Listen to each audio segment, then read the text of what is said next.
Voici la Syrie. La Syrie incarne un pivot géostratégique dont l'importance est intimement liée à celle de l'Ukraine. En effet, sans le contrôle de la flotte de la mer Noire et de la base navale de Sébastopol, Vladimir Poutine n'aurait jamais pu soutenir Bachar al-Assad dans le conflit syrien. C'est un fait.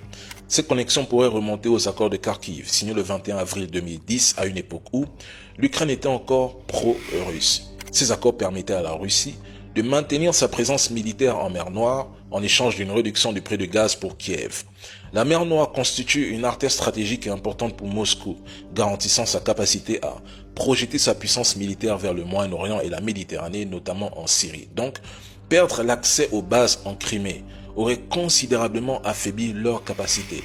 Le sommet de Vilnius, prévu pour novembre 2013, devait sceller l'accord d'association entre l'Ukraine et l'Union européenne. Les États-Unis ont exercé une pression diplomatique pour que Kiev signe cet accord et s'éloigne de la Russie. Mais Yanukovych a refusé. Donc, conscient des enjeux, le gouvernement américain a soutenu le renversement du pouvoir en Ukraine lors du coup d'État le Maïdan de 2014, espérant que le nouveau gouvernement et la Rada, que le Parlement ukrainien, dénonceraient les accords de Kharkiv et d'autres accords et affaibliraient ainsi la Russie au passage.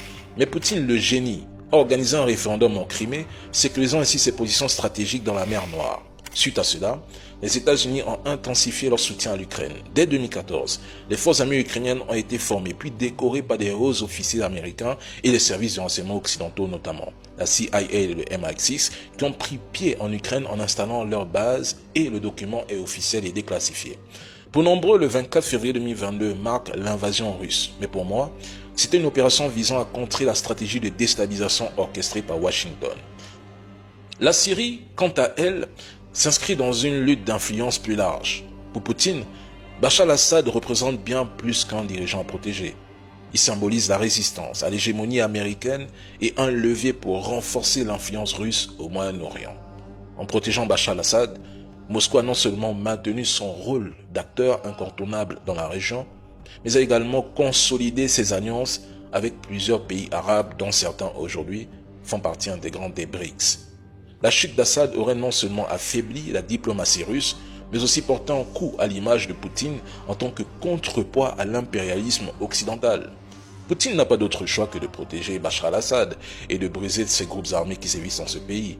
L'OTAN n'a rien à voir, c'est la CIA, Erdogan, les proxys ukrainiens et les anciens exilés du Caucase qui ont voulu déstabiliser la Russie en 2005, qui sont à l'œuvre en Syrie. Et si Poutine souhaite déployer des troupes en Syrie, cela nécessiterait plusieurs semaines et se ferait principalement par voie aérienne en raison de l'absence de frontières terrestres entre la Russie et la Syrie. La stratégie reposerait alors sur l'envoi d'avions militaires ou le recours des SMP et des sociétés militaires privées pour renforcer les positions syriennes. Mais une chose est certaine, Moscou ne lâchera pas Bachar al-Assad et ne permettra jamais son renversement car cela compromettrait gravement les intérêts stratégiques et la crédibilité de la Russie au Moyen-Orient. Le Deep State est en train de rendre la prochaine gouvernance de Donald Trump plus complexe en le plaçant devant des faits accomplis. Et je trouve que le président Erdogan joue avec le feu, espérant qu'il ne brûle pas au passage ses ailes. Bonjour la famille, j'espère que vous allez tous bien. Si vous êtes nouveau, n'oubliez pas de vous abonner à la chaîne et activer la cloche des notifications. Merci. 100 000 soldats de l'OTAN en Ukraine. Ça fait partie de l'accord avec les Ukrainiens. Lol. Alors, et donc l'idée, c'est pas une force d'interposition. On n'est pas obligé de les écheniller le long du front avec des miradors pour qu'ils. Donc ils sont pas obligés d'être le long du front, ils peuvent être disposés c'est autrement. une force derrière, comme les Américains en Corée du Sud. Et si jamais quelqu'un franchit la frontière, ils vont leur casser la gueule.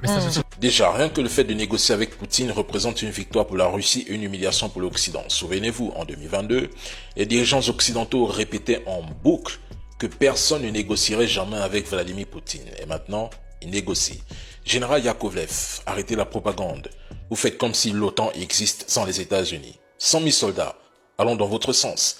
Qui va voter un tel budget? Qui va coordonner tout ça, surtout si Donald Trump revient au pouvoir et maintient sa décision de paix? Qui va émettre un tel mandat? Parce qu'une telle décision nécessiterait un consensus au sein de l'OTAN, ce qui peut être complexe vu les divergences internes entre les membres, c'est un fait. Ce déploiement nécessiterait une justification claire en vertu du droit international. Il faudrait sécuriser et maintenir des routes, voies ferrées et aérodromes pour approvisionner les troupes.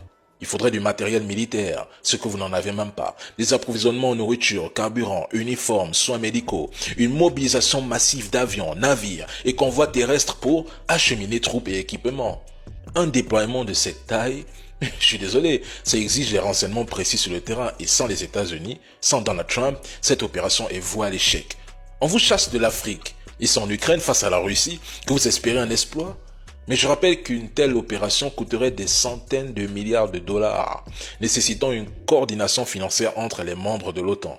Qui va payer si les États-Unis se retirent en janvier? Je vous explique ça terre à terre, les gars. L'Ukraine sera partagée comme un gâteau. C'est tout. Lisez les politologues américains, surtout ceux qui ont travaillé dans ou avec leur gouvernement. Tous sont d'accord, unanimes, à commencer par Friedman. Le véritable rêve des pays qui prétendent soutenir l'Ukraine est de s'approprier ses territoires et ses ressources stratégiques une fois le conflit fini. Vous croyez vraiment qu'ils alimentent ce conflit pour ensuite construire gracieusement le pays? Si oui, avec quel argent, quel temps? Regardez l'Irak, l'Afghanistan, la Libye. Où sont les reconstructions promises? L'Ukraine, c'est un pays artificiel, et tout le monde le sait. Quant à Zelensky, son avenir est déjà écrit, tracé. L'exil au rien, et nous savons comment il finira. Et l'Ukraine, elle deviendra quoi? Eh bien, rien du tout. La tentative de déstabiliser la Russie a échoué. 100 000 soldats envoyés en Ukraine alors que Moscou répète que ce pays ne rejoindra jamais l'OTAN, je suis désolé, c'est une farce. Mais vraiment une grosse blague, une grosse farce.